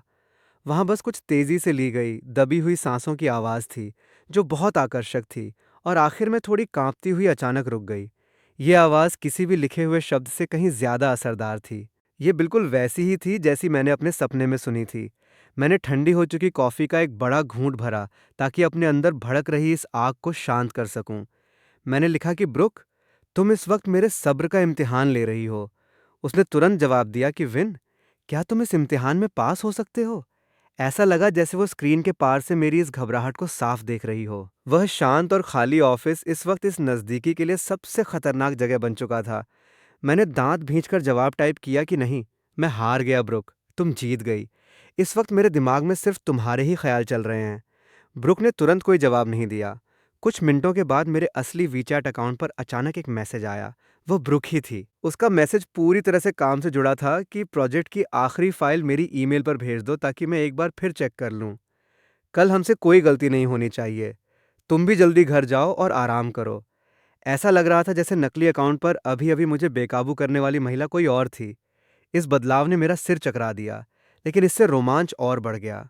मैंने गहरी सांस ली, खुद को शांत किया और असली अकाउंट पर जवाब दिया कि ठीक है ब्रुक, मैं अभी फाइल भेज रहा हूँ, तुम भी जल्दी आराम करो। मैंने कंप्यूटर बंद किया और ऑफिस से बाहर आ गया। रात की ठंडी हवा अच्छी लग रही थी, लेकिन वो मेरे शरीर की गर्मी और दिल के तूफान को शांत नहीं कर पा रही थी। ब्रुक के इस व्यवहार का आखिर क्या मतलब था? क्या ये काम के भारी दबाव को कम करने का उसका कोई तरीका था, या एक मैच्योर मर्द और औरत के बीच का कोई खामोश खेल था? दिमाग में ढेरों ख्याल आ रहे थे और मैं इस उलझन को सुलझा नहीं पा रहा था। अगले दिन प्रोजेक्ट की बोली लगाने वाली मीटिंग में जब मैं पहुंचा, तो मेरी आंखों के नीचे हल्के काले घेरे थे, लेकिन मेरा दिमाग एक अलग ही उत्साह से भरा था। दूसरी तरफ ब्रुक बेहद खूबसूरत और तरोताज़ा दिख रही थी। उसने गहरे नीले रंग का फॉर्मल सूट पहना था। उसका मेकअप लाजवाब था और उसके पूरे वजूद से एक अलग ही रौब झलक रहा था। क्लोई मेरे बिल्कुल बगल में बैठी थी और उसने धीरे से कहा कि ब्रुक आज बहुत कमाल लग रही है। ये प्रोजेक्ट पक्का हमें ही मिलेगा।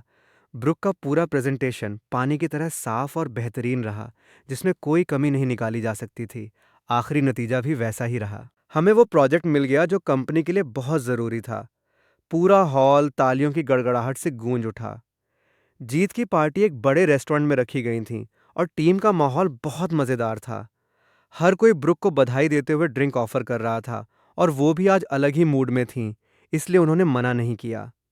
रेड वाइन के कुछ ग्लास पीने के बाद उनकी चमकदार आंखों में एक अलग ही नशा और आकर्षण आ गया था। कभी कभी उनकी नज़रें मुझ पर आकर ठहर जाती थीं। भले ही वो कुछ पलों के लिए होता, लेकिन वो नज़रें बहुत गर्म थीं। क्लोई मेरे कान के पास आई। उसकी सांसों से शराब की गंध आ रही थी और उसने धीरे से कहा कि ईथन, ब्रुक को देखो। वो आज इतनी खुश है कि बिल्कुल बदली हुई लग रही है। क्या उसे किसी से प्यार हो गया है?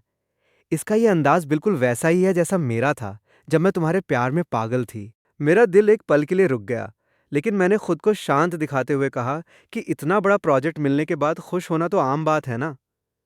क्लोई ने अपनी आंखें छोटी की और एक बिल्ली की तरह देखते हुए कहा कि औरतों का अंदाज़ा बहुत पक्का होता है। ब्रुक को देखकर साफ लग रहा है कि उसकी ज़िंदगी में कोई आ गया है।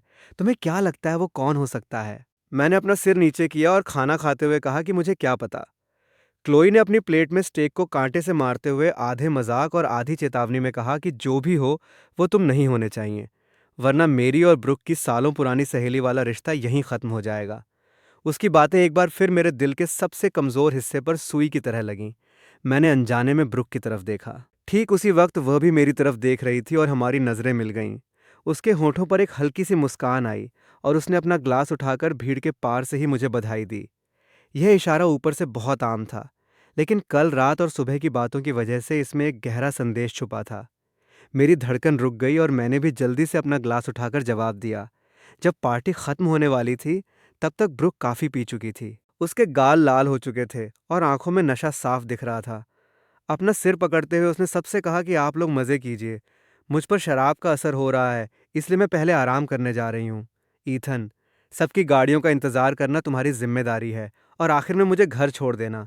उसकी आवाज़ बहुत ऊंची नहीं थी, लेकिन मेरे कानों में बिल्कुल साफ पड़ी। इससे पहले कि मैं कुछ बोल पाता, क्लोई तुरंत आगे आई और बोली कि ब्रुक, मैं तुम्हें घर छोड़ देती हूँ। ईथन को यहीं रहने दो ताकि वो बाकी सबका साथ दे सके। क्लोई की बात मेरे कान के पास बिजली की तरह गिरी। इससे पहले कि मैं कुछ समझ पाता, ब्रुक ने मुस्कुराते हुए हाथ से मना कर दिया। उसका लहजा नशे में था, लेकिन वो बात टालने वाली नहीं थी। उसने कहा कि क्लोई, तुमने भी काफ़ी पी ली है। तुम भी जल्दी घर जाकर आराम करो। ईथन इस प्रोजेक्ट का मुख्य हिस्सा है और मुझे गाड़ी में उससे कुछ आखिरी काम की बातें करनी हैं। उसका यह बहाना बिल्कुल सही था। उसने काम का ऐसा ढाल बनाया कि कोई कुछ नहीं बोल सका। क्लोई ने कुछ कहने के लिए मुंह खोला, लेकिन फिर चुप रह गई। उसने धीरे से कहा कि ठीक है, घर पहुंचकर ग्रुप में मैसेज कर देना। उसने मेरी तरफ घूमकर बहुत गुस्से से देखा। उसकी आंखों में एक बड़ी चेतावनी और थोड़ा सा दुख साफ झलक रहा था। मेरी घबराहट बढ़ गई और मैंने बस इतना ही कहा कि ठीक है ब्रुक, चिंता मत करो। पार्टी का शोर धीरे धीरे खत्म हो गया। आखिरकार रेस्टोरेंट के दरवाजे पर रात की हवा के बीच सिर्फ मैं और ब्रुक रह गए। हवा के चलने से उसका नशा और बढ़ता हुआ लग रहा था। उसके कदम थोड़े लड़खड़ाए तो मैंने तुरंत आगे बढ़कर उसका हाथ थाम लिया और कहा कि ब्रुक, संभालो। उसने मुझे पीछे नहीं हटाया, बल्कि अपना थोड़ा सा वजन मेरे शरीर पर डाल दिया। उसकी परफ्यूम की खुशबू और वाइन की महक मिलकर मेरे दिमाग पर हावी होने लगी। ड्राइवर गाड़ी लेकर आया। मैंने दरवाज़ा खोला और उसके सिर को बचाते हुए उसे पहले अंदर बिठाया। ब्रुक सच में बहुत थक चुकी थी। गाड़ी में बैठते ही उसने आंखें बंद कर लीं और सीट से सिर टिका दिया। उसके बिल्कुल बगल में बैठे मेरे पूरे शरीर में एक अकड़न सी आ गई थी और मेरी हिलने की हिम्मत नहीं हो रही थी। गाड़ी के हल्के झटकों के साथ उसका सिर धीरे धीरे नीचे आया और सीधे मेरे कंधे पर टिक गया। मैंने अपनी सांसें रोक लीं। मुझे उसके शरीर की गर्मी और वो खुशबू साफ महसूस हो रही थी, जो हर पल मुझे बेचैन कर रही थी। मेरे गले में एक घबराहट थी और दिल जोर जोर से धड़क रहा था। समझदारी इसी में थी कि मैं उसे दूर हटा देता या थोड़ा किनारे हो जाता, लेकिन मेरा शरीर जैसे वहीं जाम हो गया था। इसे एक अनजानी भूल मानना आसान था। घर का वो रास्ता बहुत लंबा लगा, लेकिन साथ ही ऐसा भी लगा जैसे एक पल में ख़त्म हो गया हो। ड्राइवर ने कहा कि साहब, हम पहुंच गए हैं, जिससे मेरा ध्यान टूटा।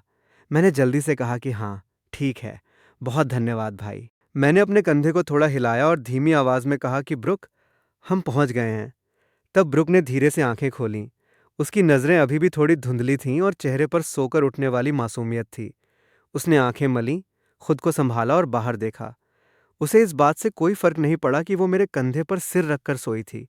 वो सहजता से बाहर निकली और मैं भी ड्राइवर को धन्यवाद देकर उसके पीछे आया। लिफ्ट से उसके फ्लोर पर पहुंचने पर सन्नाटा टूटा।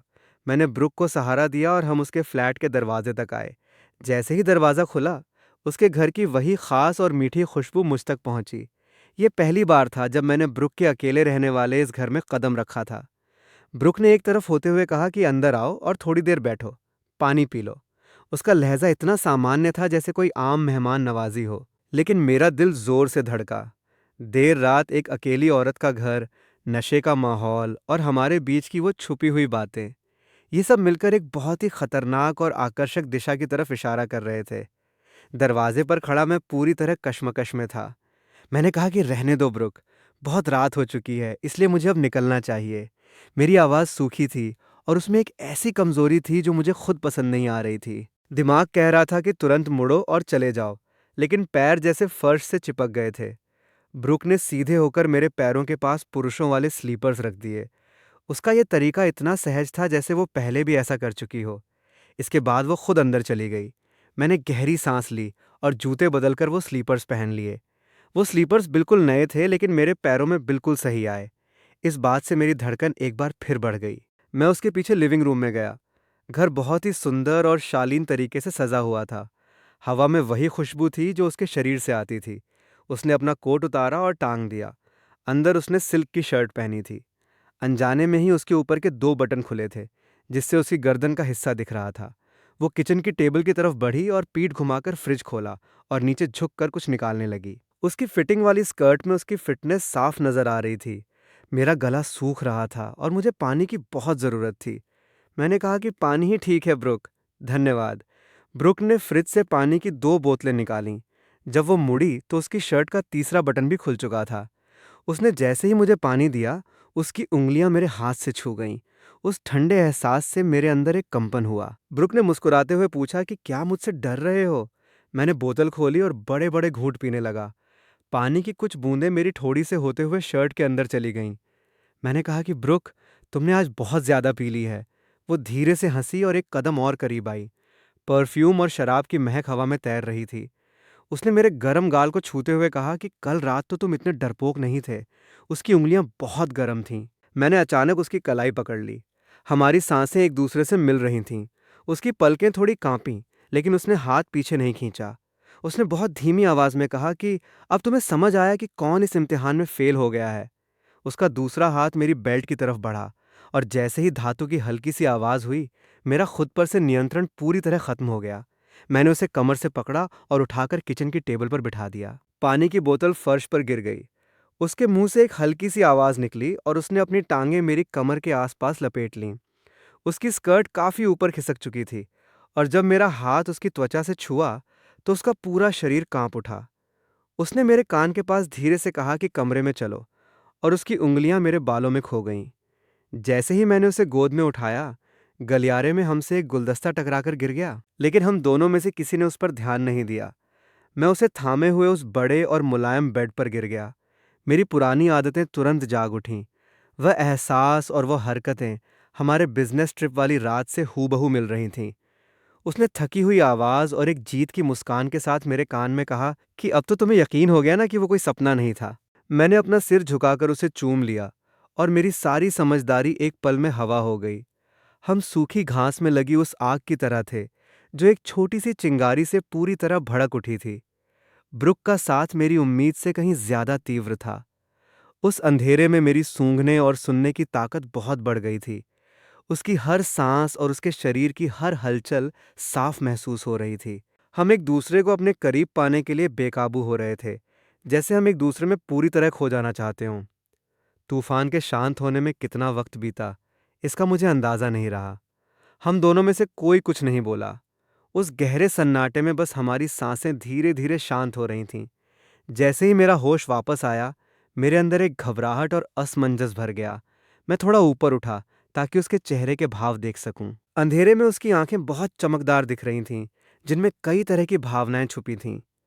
उन आंखों में कुछ ऐसा था जिसे मैं समझ नहीं पा रहा था। मैंने भारी आवाज में उसका नाम लिया, लेकिन उसने अपनी उंगली मेरे होठों पर रख दी और बहुत धीमी आवाज में कहा कि कुछ मत बोलो। उसकी आवाज में उस नजदीकी का आलस और एक ऐसा रौब था जिसे टाला नहीं जा सकता था। उसने मुझे धीरे से धक्का देते हुए कहा कि जाओ, साफ हो जाओ। वह खुद बेड पर लेटी रही और कंबल से अपना शरीर ढक लिया, जिससे सिर्फ उसके कंधे बाहर दिख रहे थे। मैं बेड से उठा और लड़खड़ाते कदमों से बाथरूम की तरफ बढ़ गया। जब गर्म पानी की धार मेरे ऊपर गिरी तो मुझे इस पूरे वाकये पर एक डर और अचरज का एहसास हुआ। मैंने सच में ब्रुक के साथ सारी हदें पार कर दी थीं, जो मेरी बचपन की दोस्त थी, मेरी बॉस थी और जिसके ख्याल मुझे हमेशा से आते थे। अब हमारा ये रिश्ता पूरी तरह बदल चुका था। जब मैं नहाकर बाहर आया तो तौलिया लपेटे बेड के किनारे खड़ा रहा। मुझे समझ नहीं आ रहा था कि क्या करूं। उसने बिल्कुल शांत लहजे में बगल के कमरे की तरफ इशारा करते हुए कहा कि बहुत रात हो चुकी है, तुम मेहमान वाले कमरे में सो जाओ। उसकी आवाज़ इतनी सामान्य थी कि अंदाज़ा लगाना मुश्किल था कि वो खुश है या नाराज़। मैंने पूछने के लिए मुंह खोला कि इसके बाद क्या? अब हमारे बीच क्या रिश्ता है? लेकिन शब्द गले में ही अटक कर रह गए। आखिरकार मैंने बस हामी भरी। मेहमान वाले कमरे के बेड पर लेटे हुए मेरी आंखों से नींद कोसों दूर थी। शरीर पूरी तरह थक चुका था, लेकिन दिमाग बहुत तेज़ी से चल रहा था। बगल के कमरे से कोई आवाज़ नहीं आ रही थी। ऐसा लगा जैसे ब्रुक भी सो चुकी है। अगले दिन मेरी आंख फ़ोन के कांपने से खुली। मैंने फ़ोन उठाया तो देखा कि क्लोई ने हमारे 3 लोगों वाले ग्रुप में एक मैसेज भेजा था। उसने पूछा था कि क्या हमारे दोनों विजेता जाग गए हैं। इस कामयाबी की खुशी में आज दोपहर का खाना मेरी तरफ से है। जहाँ चाहो वहाँ की जगह चुन लो। मेरा दिल ज़ोर से धड़का। मैंने ब्रुक की पर्सनल चैट चेक की। वहाँ कोई मैसेज नहीं था। मैंने एक गहरी सांस ली और जवाब दिया कि बस अभी उठा हूँ। ठीक उसी वक्त ब्रुक का भी जवाब आया। उसका मैसेज बहुत छोटा और साफ था कि बहुत अच्छे, तुम लोग ही जगह चुन लो। उसका लहजा इतना सामान्य था जैसे कल रात कुछ हुआ ही ना हो। दोपहर को जब मैं रेस्टोरेंट के केबिन में पहुंचा तो क्लोई पहले से वहां बैठी मेनू देख रही थी। मुझे देखते ही उसने हाथ हिलाया और कहा कि ईथन, जल्दी आओ और ऑर्डर करो। आज हमें ब्रुक के पैसे अच्छे से खर्च करवाने हैं। मैं थोड़ी घबराहट के साथ उसके बगल में बैठ गया, लेकिन मेरी नज़रें बार बार दरवाजे की तरफ जा रही थीं। ब्रुक बिल्कुल सही समय पर आई। उसने कैजुअल कपड़े पहने थे, बाल हल्के से बंधे थे और उसका मेकअप बहुत साफ और शालीन था। उसका अंदाज हमेशा की तरह तमीज़दार था। उसने मुस्कुराकर क्लोई से बात की और फिर मेरी तरफ देखकर सिर हिलाया और कहा, ईथन। उसकी आंखें बिल्कुल शांत थीं और उसकी मुस्कान वैसी ही थी जैसे वो क्लोई को देख रही हो। उसे देखकर ऐसा लग रहा था जैसे कल रात जो महिला मेरे इतने करीब थी, वो सिर्फ मेरा कोई वहम थी। मैंने वो खाना बिना किसी स्वाद के खाया। क्लोई लगातार बातें कर रही थीं, कभी प्रोजेक्ट के आगे के काम की तो कभी ऑफिस की गप्पें। ब्रुक बीच बीच में अपनी मीठी आवाज में बात रख रही थी। उसने हमेशा की तरह मेरी कटोरी से वो धनिया भी निकाल दिया जो मुझे पसंद नहीं था। सब कुछ पहले जैसा ही था, लेकिन मैं जानता था कि अब कुछ भी पहले जैसा नहीं रहा। खाना खाने के बाद क्लोई को किसी काम से जाना पड़ा, जिससे रेस्टोरेंट के दरवाजे पर सिर्फ मैं और ब्रुक रह गए। वहाँ का माहौल अचानक से बेचैन करने वाला हो गया। मैंने हिम्मत जुटाकर उसकी तरफ देखा और कहा कि ब्रुक, हमारे बारे में। ब्रुक ने मुझे बीच में ही टोक दिया और हवा से बिखरे अपने बालों को ठीक करते हुए शांत नजरों से मेरी तरफ देखा। उसने कहा कि ईथन, कल रात जो हुआ वो एक इत्तेफाक था। उसने थोड़ा रुक कर आगे कहा कि दो समझदार लोगों के बीच कभी कभी भावनाओं में ऐसा होना आम बात है। इसलिए ज्यादा मत सोचो और इस बात का कोई बोझ मन पर मत रखो। उसने ये बात इतनी सहजता से कही जैसे आज के मौसम की बात कर रही हो। उसकी बात सुनकर मेरे दिल पर एक गहरी चोट लगी और एक मीठा सा दर्द होने लगा। मैंने अपनी सूखी आवाज में पूछा कि तो वह सिर्फ एक इत्तेफाक था। ब्रुक ने पलटकर पूछा कि और क्या हो सकता है। उसकी आंखों में एक जांच और एक हल्की सी चेतावनी थी। उसने कहा कि अपने काम पर ध्यान दो, क्लोई या किसी और को कुछ पता नहीं चलना चाहिए। ये कहकर उसने टैक्स रुकवाई, गाड़ी का दरवाज़ा खोला और मुड़कर मुस्कुराते हुए कहा कि ऑफिस में मिलते हैं। गाड़ी ट्रैफिक में आगे बढ़ गई और नज़रों से ओझल हो गई। मैं वहीं हैरान खड़ा रहा। धूप बहुत तेज़ लग रही थी, तो उसके लिए वो सिर्फ एक शारीरिक ज़रूरत थी जिसके लिए किसी जिम्मेदारी की ज़रूरत नहीं थी। एक साधारण सी बात जिसे मैंने नासमझी में इतना गंभीर मान लिया था। तभी मेरे फ़ोन पर एक मैसेज आया। वह ब्रुक का मैसेज था जो उसने मेरे नकली अकाउंट पर भेजा था। वहाँ बस कुछ शब्द लिखे थे कि जान, आज रात मिलते हैं। मैं उन शब्दों को देखता रहा और फिर उस दिशा में देखने लगा जहाँ गाड़ी गई थी। मेरा दिल पूरी तरह बैठ गया। वो आखिर करना क्या चाहती थी? कंपनी लौटने पर सब कुछ सामान्य रहा। ब्रुक के केबिन का दरवाज़ा बंद था। मैं अपनी टेबल पर बैठकर कंप्यूटर स्क्रीन को देखता रहा। वो इत्तेफाक शब्द मेरे दिल में सुई की तरह चुभ रहा था, लेकिन नकली अकाउंट पर उसका मुझे जान कहना मुझे बेचैन कर रहा था और मेरा ध्यान काम में नहीं लग रहा था। दोपहर को हमारे विभाग की मीटिंग थी, जिसकी जिम्मेदारी ब्रुक पर थी। उसने एक फॉर्मल सूट पहना था।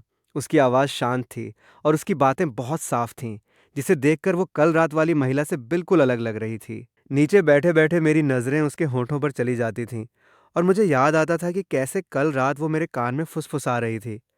उसे शायद मेरी नज़र का एहसास हुआ। उसने सिर उठाया और हमारी नज़रें एक पल के लिए मिलीं, लेकिन उसने तुरंत अपनी नज़रें हटा लीं, जैसे मैं भीड़ में कोई आम चेहरा हूँ। मीटिंग खत्म हुई और सब जाने लगे। मैं अपना सामान समेटने में थोड़ा धीमा था और पीछे रह गया। जैसे ही ब्रुक दरवाजे के पास पहुंची, वो रुकी, मुड़ी और इतनी धीमी आवाज में बोली जो सिर्फ मुझे सुनाई दे कि आज रात देर तक काम करना और प्रोजेक्ट की रिपोर्ट तैयार करके भेज देना। उसका वो लहजा हुक्म चलाने वाला था। ये कहकर वो चली गई और उसके सैंडल की आवाज फर्श पर गूंजती रही। शाम को ऑफिस में सिर्फ मैं अकेला बचा था। जब मैंने रिपोर्ट का आखिरी शब्द टाइप किया तो रात के 11 बज चुके थे। मैंने अंगड़ाई ली और फाइल ब्रुक की ईमेल पर भेज दी। ठीक उसी वक्त मेरा फ़ोन चमका।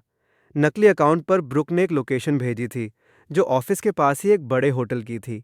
मैसेज में लिखा था कि कमरा नंबर 1628, चाबी काउंटर पर है, तुरंत आ जाओ। वो मैसेज बहुत साफ और सीधा था, जिसमें एक हुक्म था। उस मैसेज को देखते ही मेरा खून दिमाग पर चढ़ गया। दिन में ऑफिस में उसकी वो दूरी और रात को होटल के कमरे में उसका ये साफ आमंत्रण, ये बदलाव किसी भी मजाक से कहीं ज्यादा रोमांचक था। मैंने अपना कोट उठाया, नीचे गया, टैक्सी पकड़ी और सीधे होटल की तरफ निकल गया। रास्ते में फ़ोन फिर कांपा। नकली अकाउंट पर एक और मैसेज था कि मैं साफ हो चुकी हूँ और तुम्हारा इंतज़ार कर रही हूँ। उसके साथ एक इशारा भी था। मैंने आंखें बंद की और सीट से टिक गया। मुझे लगा जैसे मैं किसी के हाथों की कठपुतली हूँ। ये जानते हुए भी कि आगे क्या है, मैं खुद को रोक नहीं पा रहा था। कमरे में हल्की लाइटें जल रही थीं, जिससे माहौल बहुत शांत और अलग लग रहा था। ब्रुक ने सफ़ेद रंग का बाथरोब पहना था और वो लिविंग रूम के सोफे पर करवट लिए बैठी थी। उसके हाथ में रेड वाइन का ग्लास था। उसके कपड़ों की बेल्ट बहुत ढीली बंधी थी और गला काफी खुला था। साफ था कि वो अभी नहाकर आई थी। उसके आधे सूखे बाल कंधों पर बिखरे थे और उसका चेहरा गर्म पानी की वजह से गुलाबी लग रहा था। मुझे अंदर आते देखकर वो उठी नहीं, बस उसने अपनी ठोड़ी ऊपर की और उसकी नज़रों में एक अजीब सा बुलावा था। उसने वाइन का ग्लास घुमाते हुए बहुत सामान्य लहजे में कहा कि मैंने रिपोर्ट देख ली है, अच्छी लिखी है। मैंने दरवाज़ा बंद किया, उसके सामने जाकर खड़ा हो गया और खामोश रहा। इस वक्त बातें करना बिल्कुल बेकार था। वो अपने पैरों के बल थोड़ी ऊपर उठी और खुद आगे बढ़कर मेरे होठों को चूम लिया, जिसमें वाइन का स्वाद और एक अलग ही हक था। उसके कपड़ों की बेल्ट बहुत आसानी से खुल गई। इस बार हमारे बीच कोई शराब का नशा नहीं था और न ही कोई सपना था। सब कुछ बिल्कुल साफ और असली था। सोफे से लेकर बेड तक वो कल रात से कहीं ज्यादा आगे बढ़कर मेरा साथ दे रही थी, जैसे वो अपनी भावनाओं को बाहर निकाल रही हो या किसी बात पर पक्का भरोसा चाहती हो। जब सब शांत हुआ तो हम दोनों पूरी तरह थक चुके थे। वो मेरे सीने से टिकी थी। उसकी सांसें अभी थमी नहीं थीं और वो अनजाने में ही अपनी उंगली से मेरे सीने पर छोटे छोटे घेरे बना रही थी। उसने अचानक अपनी भारी आवाज में कहा, ईथन? मैंने पूछा। हाँ। उसने कहा कि हमारे इस रिश्ते की बात अभी क्लोई से छुपाकर रखनी है। अगला दिन शनिवार का था। जब मैं जागा तो मेरे बगल की जगह खाली थी। बाथरूम से पानी गिरने की आवाज़ आ रही थी और पास की टेबल पर पुरुषों के कैजुअल कपड़े रखे थे, जिन पर टैग लगा था। वो बिल्कुल मेरे नाप के थे। कपड़ों के नीचे एक पर्ची थी जिस पर लिखा था कि इन्हें पहन लो, साथ में नाश्ता करते हैं। मैंने कपड़े उठाए और टैग पर कीमत देखकर मेरे होश उड़ गए। पानी की आवाज़ बंद हुई और ब्रुक तौलिए में लिपटी बाहर आई। हवा में उसके साबुन की मीठी खुशबू फैल गई। मुझे कपड़े हाथ में लिए देखकर वो रुकी और अपने बाल सुखाने लगी। उसने सहजता से पूछा कि क्या नाप सही नहीं है। मैंने पर्ची जेब में रखते हुए कहा कि नाप तो सही है, लेकिन ये बहुत महंगे हैं। उसने शीशे के सामने जाकर अपना क्रीम लगाना शुरू किया और बहुत सामान्य लहजे में कहा कि इसे मेरी तरफ से एक इनाम समझो। कल रात तुम्हारा साथ बहुत अच्छा था। शीशे में मुझे उसके होठों पर एक शरारत भरी मुस्कान साफ दिखी। होटल के रेस्टोरेंट में खिड़की के पास वाली टेबल पर ब्रुक ने नाश्ता मंगवाया था और वो आराम से खा रही थी। मुझे भूख नहीं थी, मैं बस अपनी कॉफ़ी हिला रहा था। उसने नाश्ते का एक टुकड़ा खाते हुए पूछा कि दोपहर का क्या प्लान है। मैंने कहा कि ऑफिस जाकर रिपोर्ट का काम पूरा करना है। उसने हामी भरी और कहा कि मुझे भी ऑफिस जाना है, कुछ काम है। नाश्ता खत्म होने के बाद उसने अपना मुंह साफ किया और मेरी तरफ देखते हुए कहा कि हम दोनों अलग अलग निकलेंगे। उसने पूछा ज़रूर था, लेकिन उसका लहजा फैसला सुनाने वाला था। मैं उसकी बात समझ गया कि इस छुपे हुए रिश्ते में शक से बचना ज़रूरी था। मैंने अपना कोट उठाया और कहा कि ठीक है, मैं पहले निकलता हूँ। जैसे ही मैं खड़ा हुआ, उसने टेबल के नीचे से अपना पैर मेरे पैर पर छुआ दिया। वो हरकत इतनी तेजी से हुई जैसे कोई पंख छू गया हो, लेकिन उसमें एक साफ इशारा था। मेरा शरीर अकड़ गया और मैंने उसकी तरफ देखा। वो सिर झुकाकर अपना जूस पी रही थी और इतनी मासूम बन रही थी जैसे वो हरकत सिर्फ मेरा कोई वहम हो। ये महिला भी ना। मैंने गहरी सांस ली, मुड़ा, रेस्टोरेंट से बाहर आया और ऑफिस चला गया। कंप्यूटर देखते हुए मेरा ध्यान काम में नहीं लग रहा था। मेरे दिमाग में सिर्फ ब्रुक के ही ख्याल आ रहे थे। उसका वो ऑफिस का गंभीर चेहरा, उसका वो नज़दीकी का रूप और टेबल के नीचे उसका वो पैर। सारे नज़ारे मिलकर मेरे दिमाग को उलझा रहे थे। दोपहर के 3 बजे ब्रुक ऑफिस आई। वो हमारे विभाग में नहीं रुकी, सीधे अपने केबिन में चली गई। कांच की दीवार के पार से मैं उसे अपनी टेबल पर बैठकर काम करते हुए देख सकता था। वो बहुत गंभीर दिख रही थी। तभी मेरा फ़ोन कांपा। उसने नकली अकाउंट पर एक तस्वीर भेजी थी, जो उसकी टेबल के नीचे से ली गई थी। उसने सैंडल उतारे हुए थे और उसके पैर खुले थे। उसकी पतली एड़ी और पैरों की उंगलियों पर लगी लाल नेल पॉलिश उस काले कारपेट पर बहुत साफ दिख रही थी। नीचे लिखा था कि मेरे पैर ठंडे हो रहे हैं। मेरे गले में एक घबराहट हुई। मैंने जवाब दिया कि एसी बहुत तेज चल रहा होगा। उसने लिखा कि हाँ, कोई चाहिए जो इन्हें गर्म रख सके। ये साफ इशारा शांत पानी में कंकड़ मारने जैसा था। मैंने सिर उठाकर उसके केबिन की तरफ देखा। वह भी अपना फ़ोन देख रही थी और उसके होंठों पर एक हल्की मुस्कान थी। कुछ मिनटों के बाद मैंने एक फ़ाइल उठाई जिस पर उसके दस्तखत चाहिए थे और उसके केबिन की तरफ बढ़ गया। मैंने दरवाज़ा खटखटाया और अंदर गया। मैंने बहुत प्रोफेशनल तरीके से कहा कि ब्रुक, इस फाइल को चेक करके साइन कर दो। ब्रुक ने सिर उठाया, फाइल ली और बहुत गंभीरता से उसे देखने लगी। उसने एक जगह पेन से घेरा बनाते हुए कहा कि इस डेटा को एक बार फिर चेक करने की ज़रूरत है। मैं उस जगह को देखने के लिए थोड़ा आगे झुका। जैसे ही दूरी कम हुई, मुझे उसकी परफ्यूम की खुशबू आई। ठीक उसी वक्त उसका पैर टेबल के नीचे से आगे बढ़ा और सीधे मेरे पैर के ऊपर टिक गया। उस गर्म और मुलायम एहसास से मेरा पूरा शरीर अकड़ गया और मेरा संतुलन बिगड़ने लगा। लेकिन उसके चेहरे के भाव बिल्कुल नहीं बदले। वो उसी गंभीर आवाज़ में फाइल की कमियां बताती रहीं कि इस हिस्से की बात साफ नहीं है, इसे ठीक करो। इस बीच उसका पैर मेरे पैर पर धीरे धीरे घूम रहा था। इस बदलाव ने मेरी घबराहट बहुत बढ़ा दी थी। उसने आंखें उठाकर मेरी तरफ देखा और पूछा कि समझ गए। उसकी आंखें इतनी साफ थीं जैसे टेबल के नीचे कुछ हो ही नहीं रहा हो। मैंने भारी आवाज़ में कहा कि समझ गया। उसने अपना पैर पीछे खींचा, सैंडल पहने और फिर से अपनी गंभीर बॉस वाली भूमिका में आ गई। उसने कहा कि ठीक है, इसे ठीक करो और छुट्टी से पहले मुझे दे देना। मैं फाइल लेकर बाहर आया। मेरे हाथ पैर अजीब तरह से हिल रहे थे और पीठ पर पसीना आ चुका था। ये महिला सच में जादूगरनी थी। जब छुट्टी का समय हुआ तो देर तक रुकने वाले सहकर्मी एक एक करके चले गए। मैं आखिर तक रुका रहा और ऑफिस में फिर अकेला बचा। ब्रुक के केबिन की लाइट जल रही थी। मेरे असली अकाउंट पर उसका मैसेज आया कि क्या रिपोर्ट ठीक हो गई है, अंदर आकर मुझे दिखाओ। मैं फाइल लेकर उसके कैबिन में गया। वो अपनी कुर्सी पर बैठी थी। उसने फाइल ली, लेकिन उसे पढ़ा नहीं, बल्कि टेबल पर रख दिया। फिर वो उठी, दरवाजे के पास गई और एक आवाज़ के साथ कैबिन का दरवाज़ा अंदर से बंद कर दिया। मेरी धड़कन रुक गई। वह मुड़ी और धीरे धीरे मेरी तरफ बढ़ने लगी। उसके चेहरे पर एक शिकारी जैसी मुस्कान थी। उसने कहा कि अब हमें कोई परेशान नहीं करेगा। उसने मेरा हाथ पकड़ा और मुझे उस बड़ी कांच की खिड़की की तरफ ले गई। बाहर शहर की लाइटें जल रही थीं और उस कांच पर हमारी परछाई दिख रही थी। ये जगह होटल के कमरे से बिल्कुल अलग थी।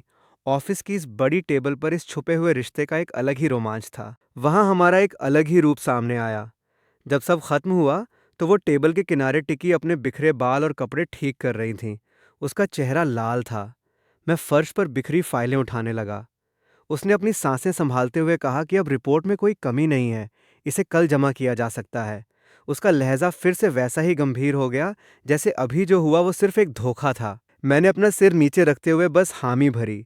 मेरी उसकी तरफ देखने की हिम्मत नहीं हो रही थी। उसने अपना पर्स उठाया और कहा कि चलो, आज रात क्या खाना है, मैं खाना बनाऊंगी।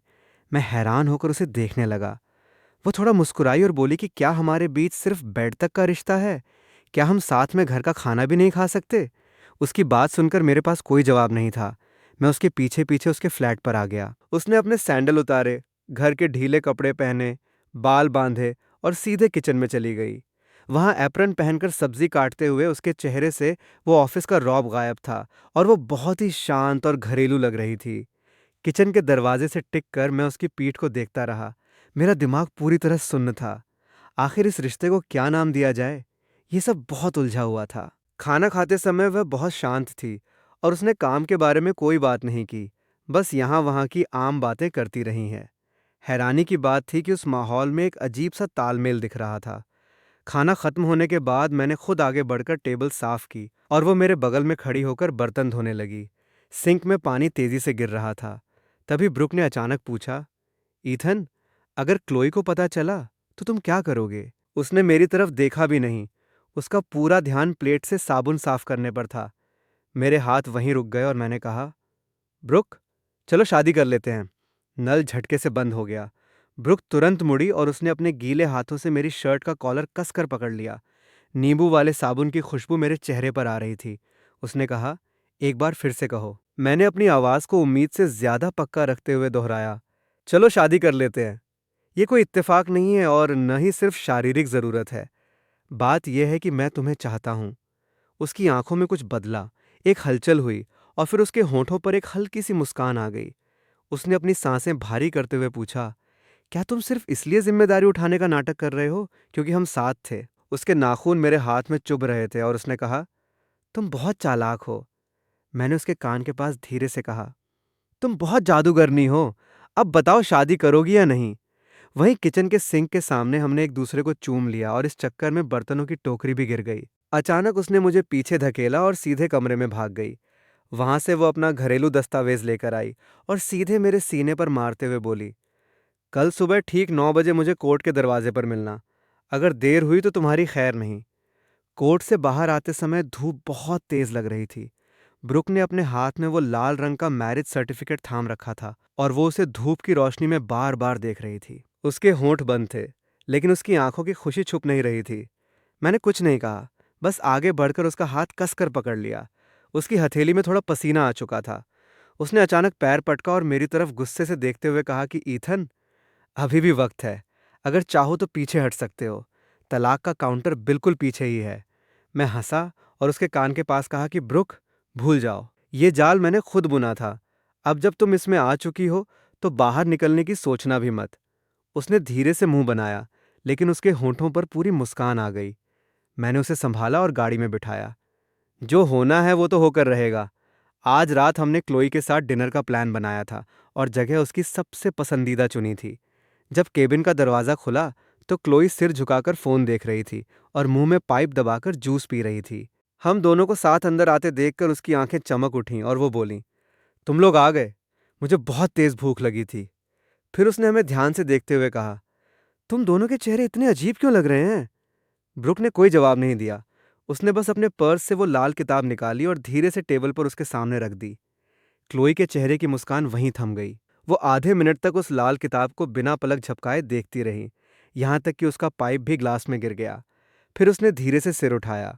उसकी नज़रें मेरे और ब्रुक के बीच घूमने लगीं। उसका चेहरा पहले बिल्कुल साफ था, फिर हैरान हुआ और आखिर में उसमें एक गहरा गुस्सा और धोखे का एहसास साफ दिखने लगा। उसने कांपती आवाज में पूछा, इसका क्या मतलब है? ब्रुक ने बहुत शांत लहजे में कुर्सी खींचकर बैठते हुए कहा, वही जो तुम्हें सामने दिख रहा है। क्लोई ने तुरंत गुस्से से मेरी तरफ देखा। उसकी आंखें लाल हो गईं और वो चिल्लाई, ईथन, तुम बहुत बड़े धोखेबाज हो। तुम दोनों के बीच ये सब कब से चल रहा है? मैंने हकलाते हुए समझाने की कोशिश की कि क्लोई, मेरी बात सुनो। हम लेकिन उसने चिल्लाकर कहा कि चुप रहो। उसने वो लाल किताब उठाई और जोर से टेबल पर दे मारी। वह खड़ी हो गई और उसकी आंखों से आंसू बहने लगे। उसने रोते हुए कहा, ब्रुक, मैंने तुम्हें अपनी सगी बहन जैसा माना था। तुम अच्छी तरह जानती थी कि मैं उससे प्यार करती हूं। तुम्हें सब पता था। वह इतनी जोर से चिल्लाई कि पूरा केबिन गूंज उठा। ब्रुक चुपचाप उसे देखती रही। जब क्लोई का गुस्सा थोड़ा शांत हुआ तब उसने बहुत कम लेकिन पक्की आवाज में कहा कि हाँ, मुझे पता था, लेकिन मैं भी उससे सालों से प्यार करती हूँ। तब भी करती थी और आज भी करती हूँ, और आज से वो मेरा पति है। ये सुनकर क्लोई की जैसे पूरी ताकत खत्म हो गई। वो वापस अपनी कुर्सी पर गिर गई, अपना मुंह छुपा लिया और जोर जोर से रोने लगी। उसके बाद मेरे और ब्रुक के मुंह से एक शब्द नहीं निकला। टेबल पर खाना लग चुका था, लेकिन किसी ने चम्मच तक नहीं उठाया। पूरे कमरे में बस क्लोई के रोने की आवाज़ गूंज रही थी। मुझे नहीं पता कितना समय बीता। जब उसने अपना सिर उठाया तो उसका मेकअप खराब हो चुका था और आंखें सूज चुकी थीं। उसने ब्रुक की तरफ देखा और एक-एक शब्द साफ कहते हुए बोली कि ब्रुक, आज के बाद मेरी तुम्हारे जैसी कोई बहन नहीं है। फिर उसने मेरी तरफ बर्फीली नज़रों से देखा और कहा, ईथन, हमारे बीच सब खत्म। ये कहते ही उसने अपना पर्स उठाया और बिना मुड़े केबिन से बाहर भाग गई। दरवाज़ा उसने इतनी ज़ोर से बंद किया कि टेबल पर रखे बर्तन हिल गए। उस हिलते हुए दरवाजे को देखकर मेरा दिल भारी हो गया और घबराहट होने लगी। ब्रुक ने अपना हाथ आगे बढ़ाया और मेरा हाथ कसकर पकड़ लिया। उसकी उंगलियां बहुत ठंडी थीं। उसने कहा कि उसे थोड़ा समय दो ताकि वो खुद को संभाल सके। मैंने बस हामी भरी। 2 महीने बाद कंपनी की सालाना पार्टी में ब्रुक ने एक बहुत सुंदर गाउन पहना था और उसकी उंगली में हीरे की अंगूठी लाइट की रोशनी में चमक रही थी।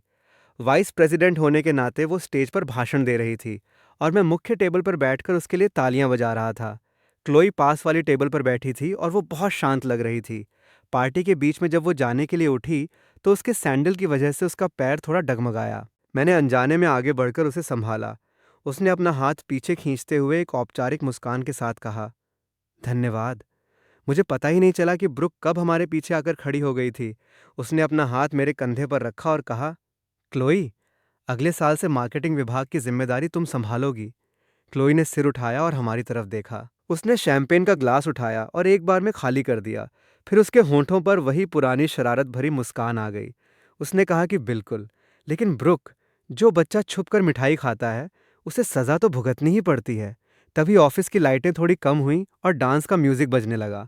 ब्रुक ने मुझे धीरे से क्लोई की तरफ धक्का दिया और कहा कि जाओ, अपनी पुरानी दोस्त के साथ एक डांस करो। जब क्लोई का हाथ मेरे कंधे पर आया तो ब्रुक ने वेटर से कहा कि हमारे लिए 3 ग्लास वाइन ले आओ। उन दोनों महिलाओं ने एक दूसरे को देखकर मुस्कुराया, बिल्कुल वैसे ही जैसे बचपन की रातों में वे अपने राज शेयर करती थीं। शायद कुछ रिश्तों में किसी एक को चुनने की जरूरत कभी होती ही नहीं। कहानी समाप्त।